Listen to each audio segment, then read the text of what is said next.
This is New Jersey on Stage, on the web at nj-onstage.tv. Hi, Joe Vierno here for NJ On Stage, and I'm on stage at the Old Franklin Schoolhouse in Metuchen. And we have a great story to tell you.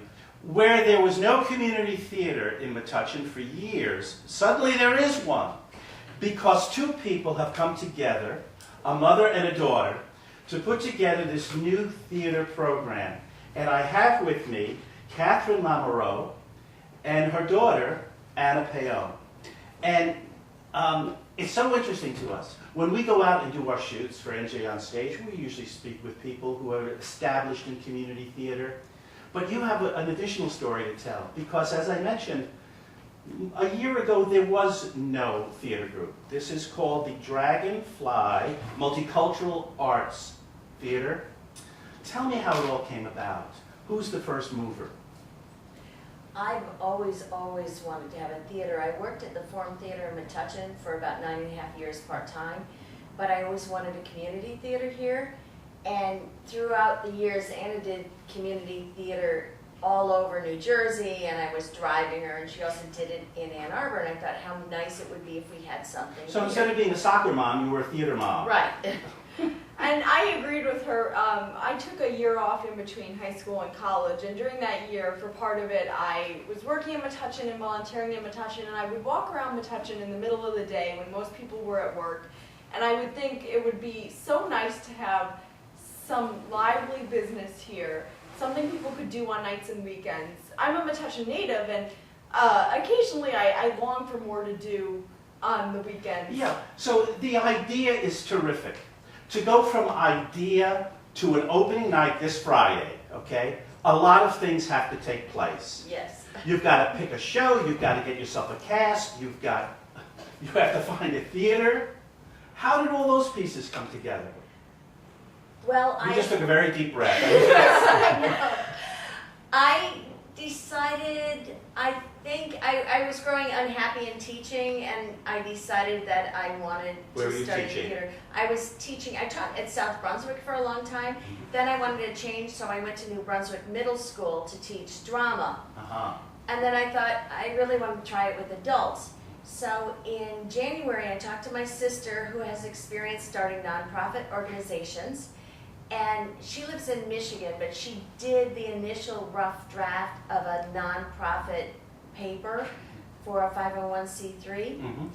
And she did that, I asked her in January, she did it in March, I refined it in April, and we sent it in. Okay, so you've formed as a 501c3 organization. So now you have a piece of paper that says you're a charitable organization. Mm-hmm. But you still have to put on a play. Yes. There's a lot to keep in mind, as anyone who does theater knows, and coming from a film production perspective, I produced a lot of student films in my time at film school, and I knew that it's always more expensive than you think it will be, and I knew that things can go wrong, but somehow, as an idealistic artist, I always forget, and I always forget the little things that will come up, and the little scheduled things that won't work out. But we put together a casting notice. I work for Backstage magazine, so we put it out on there. So you went on Backstage, Yeah. and you got some response to that. Yeah, we got And a lot part of your it. pitch is that you're multicultural. Yes. And did you succeed in that? Is your cast? Yes, we have a very diverse cast. Yeah. We're very pleased that we were able to reach out to people from different ethnic backgrounds.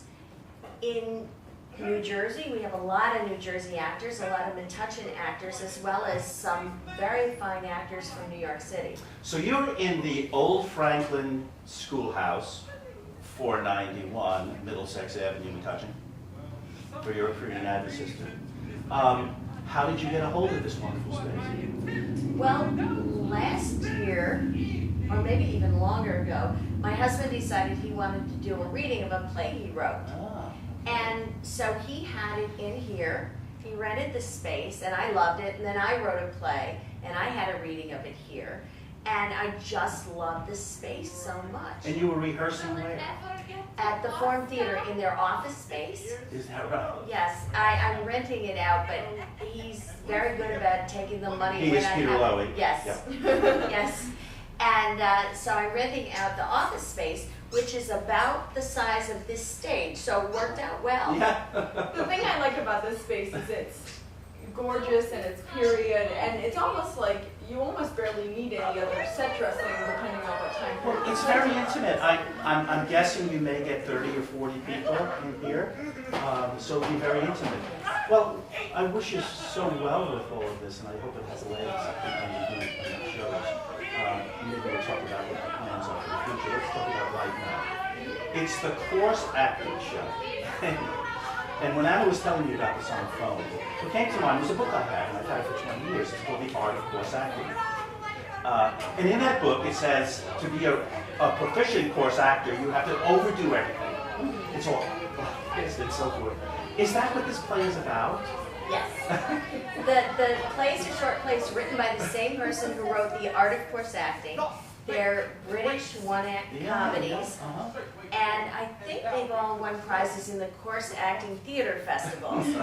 So in the 80s, Manhattan Punchline Theater did 4 of the plays, and I got a free ticket to go see it, so I went and saw it, and I love them. I never laughed so hard, so since then it was always my dream to do those plays. Wow. And I think one thing people relate to who see these shows is these shows encompass a lot of what can go wrong on stage. And so for some of our characters, they're not necessarily bad actors, but things are falling apart around them. And so I think that is what makes it So it's funny. course acting and a course acting group putting all of this together. Things are falling down during the performance. Yes. Sounds like a lot of tech going on. So you've got your hands full. Yes. You know, you let us in here tonight. You've got all kinds of boxes and things with props and so forth. The name of the 3 plays? The first one is Struth. It's a murder mystery a la Agatha Christie. Okay. The second one is Cherry Sisters, which is The Cherry Sisters. Yes, which is a Chekhov spoof. Right. And the last one is Julius and Cleopatra. Julius and Cleopatra. Which is a pseudo Shakespeare. Wonderful stuff. So that's your inaugural, and I'll tell the audience it's going to be on Friday and Saturday. It's going to be August 22 and 23. Friday night performance on August 22nd is at 8 o'clock. On Saturday it's also at 8 o'clock and 2 o'clock, a 2 o'clock matinee. They have a website, and the website is dragonflyartsnj.com, where you can get information about the group and schedule tickets online and know more about what we're doing. There's also a Facebook page if you want to go there. The name of the group is Dragonfly Multicultural Arts, and their inaugural production is this weekend. Where do you think you're going after this week, besides a nice long vacation? Well, we hope to do an October show to kind of tie in with Halloween. Oh. We're trying to get the rights to do Blythe's Spirit. We thought that was an appropriate Halloween show. Mm-hmm. We don't have a location for that yet. Mm-hmm. And then we're doing a Christmas show mid-December right in here, and it's the play I wrote. Oh, really? Isn't that wonderful? So, producer, director, playwright, are you in this play? No. Oh, okay, because I was going to say, you got enough going on. No, I don't have time for what I have to do. These are the 2 creators of Dragonfly. You're the executive producer, and this is Catherine LaMoreaux. See, I got it. And Anna Paone. You're the assistant to your mother in this venture. Artistic associate. Oh, okay. Everybody's got to have their time. Yes. Well, thank you very much for coming on. We wish you a lot of luck with this. Do it up. Thank you so Thank you. much. Oh, pleasure. Yeah.